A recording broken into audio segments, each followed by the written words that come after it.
Black people have 9 segments, which is the highest gene segment. The second race, I won't mention their color, they don't look like us. Their gene segment is 6. And then 5. Wow. Blacks have the 9. Highest gene segment. Clearly more intelligent. Yeah. I can't help it, it is the facts. Just like they denied for far too long that life began in Africa, they wanted to make sure we got to prove that black people are inferior. And they went high and low, looked everywhere, turned every rock they could turn, and they still came back to the same place. Life, as we know it, began in Africa. Plain and simple. Plain and simple. They're the same ones who came up with the gene segment issue.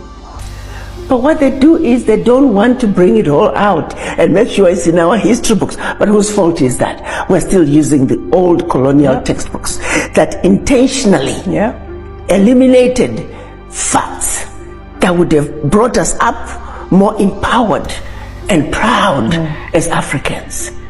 They put in there anything to demoralize us, everything to make us feel everything European is better and everything African was bad. Whose problem is it? We get ministers of education who have the freedom and the liberty to change the colonial textbooks, but they don't.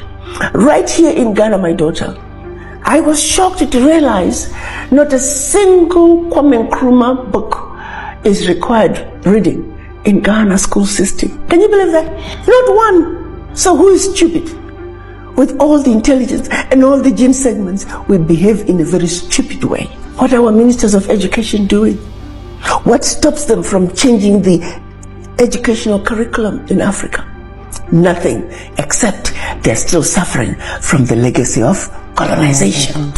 Our ministers of finance, everybody knows it. We are paying for frivolous loans that go back, in some cases, to colonization. And yet they go to the World Bank every year, twice. Why aren't you challenging the World Bank to say, World Bank, we're coming together as African ministers of finance, and we're telling you, here is an open letter. We are no longer going to pay for these loans. These loans have been paid for 1,000 times over.